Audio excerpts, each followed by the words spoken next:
First off, I want to thank everybody for coming, and I regret my son Grant. My wife Marcia couldn't be here today. Grant is taking a test at school, and Marcia is giving a test in her nutrition course she teaches at IPFW. At least that's what they told me. First off, I'd like to recognize a lot of the elected officials and candidates and VIPs we have here in the audience. First, we have Nelson Peters, who is Allen County Commissioner. We have Therese Brown, Allen County Commissioner-elect. We have, let's see Paul Moss coming in from County Council. Ozzie Mitson is here, who is in the Mayor's office, the Business and Legislative Liaison, and also my nephew-in-law, so he had to come. We have Sam Tallarico, former City Council at Large. We have Ken Neumeister, who is here, who is a friend and an active, engaged citizen on several boards and has helped many candidates for political office. Jim McCoy is here. He's a candidate for a Republican primary, 5th District City Council. We have Sheriff Ken Freeze and his lovely wife, Candy Freeze, Vice Chairman of the Allen County Republican Party. We have Tom Smith, 1st District City Council here. We have Don Schmidt here, the greatest city councilman in history. I learned everything I know from him. He is the most fiscally conservative councilman in history. I am number 2. All right, thanks everybody for coming. If anybody else comes in, we'll try to recognize them as they come in. The purpose of today's news conference is to announce I do plan to run again for elected office in 2001, and I want to let you know how I came to that decision. I always enjoyed city council service. My overriding reason for seeking political office was to keep government as small as possible by keeping taxes, regulations, and government control of our lives to a minimum. During my 12 years on council, I sponsored many cuts to the city budget, including a $3 million cut to the property tax levy that Don Schmidt and I sponsored in 2007, which was one of the largest cuts ever to the city budget. And that particular type of cut keeps the city budget $3 million less every year forward. So it is a gift that keeps on giving. I believe in investigating privatization of city services when possible. I helped spur privatizing management of PTC, now CityLink, and was on the task force privatizing city garage service, both of which have led to better service and value for the taxpayer. I helped organize a red tape reduction task force to streamline business interaction. Sam Tallarico served on that as well. And that helps keep business interaction better with city government. It helped at the time, but that is a never-ending problem and needs to be done again. I blocked many proposed regulations on business which would have adversely affected economic development. Many people challenge my assertion that I am a small government fiscal conservative because of the smoking ordinance. Another principle I adhere to is that government should only intervene if someone's actions hurt another person or their property. Secondhand smoke hurts others. I am a cancer specialist, and the science on that is absolutely certain and absolutely settled. I believe you have the right to smoke yourself, but I don't think that that right is more important than another person's right to breathe clean air in public places. The old smoking laws requiring only separate smoking and non-smoking areas in the same space just didn't work. A doctor friend of mine, Dr. James Edlin, once said it was like having a no urinating zone in a swimming pool. Savannah?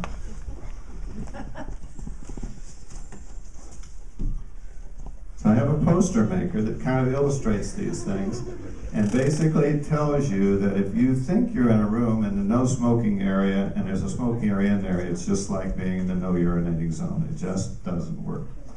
So for that reason, I believe in small government, but not no government.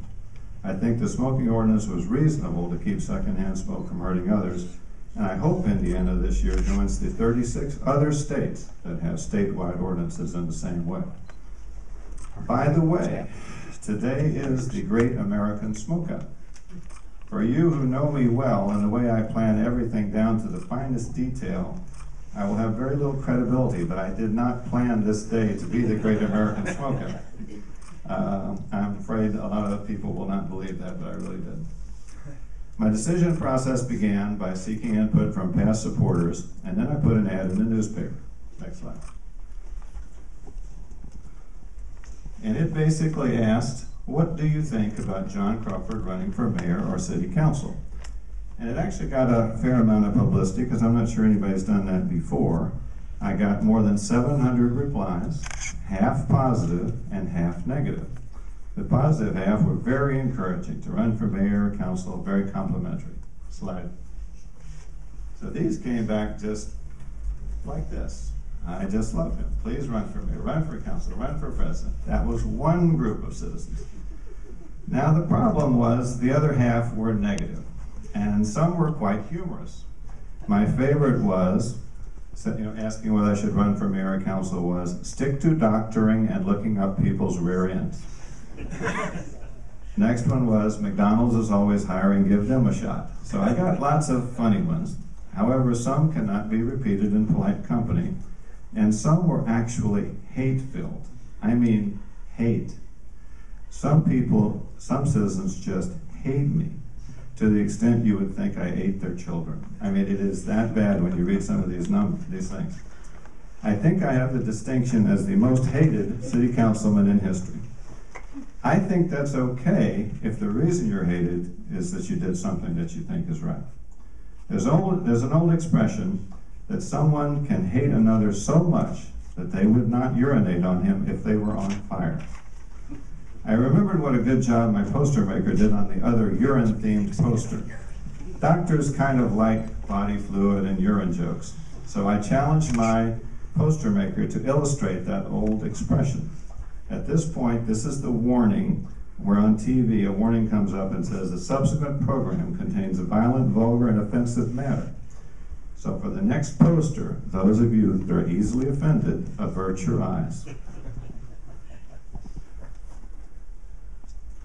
So this is the best he could come up with. That's me on the post saying, help, I'm on fire, direct that stream this way.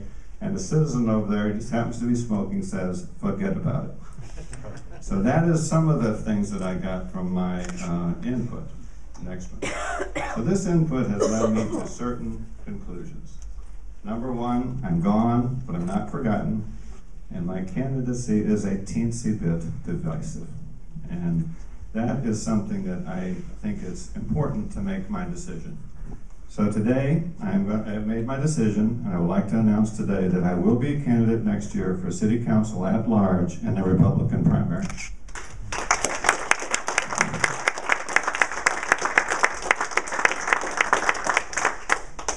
The primary reason for my decision is I like politics, but I still love being able to help cancer patients as a physician. And as a rule, you should do what you love and not what you like. And I'm not ready to give up being a doctor yet. And also another reason is the Republican Party has suffered mightily through several losing mayoral campaigns because we have been divided. And I believe we need a candidate this year that if we're going to win the Republican mayor's race, that we need a candidate that can unite the whole party to win.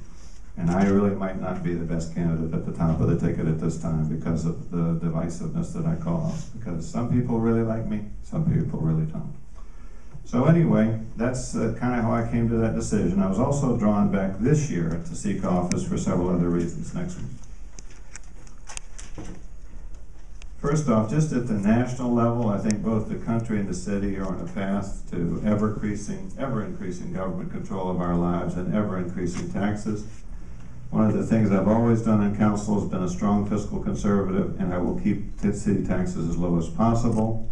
I think we have a lot of tough decisions on the horizon at the city and national level. I think I have always researched issues extensively, and I'll help council to make the right decisions for the future. And I think you learn more by losing elections than winning. I've had time to think about what I did right, what I did wrong on council. And I have learned from some earlier decisions. There's a few votes I wish I could take back. And so anyway, I've had time to learn from those earlier council experiences, and I think if I am elected, then I'll be a better councilman this time. So that's all I really had to say today. I wanted to announce early right now in the election cycle to be fair to other candidates like Paula who are running for mayor, because other people have asked me, run for mayor, run for council, and they'll say things like, well, I'm going to wait till you decide before I decide who I'm going to support and who I'm going to give money to. So it's important for other candidates like Paula to help them be able to line up support and better plan their campaigns. So normally I'd be making this in January or February, but I think it's just fair to them, since there was some question what I was going to do, that I would announce that early. And I told Paula a long time ago I'd tell her somewhere around this time. So that's it. I thank you all for coming today, and we've got plenty of time for questions if anybody has any.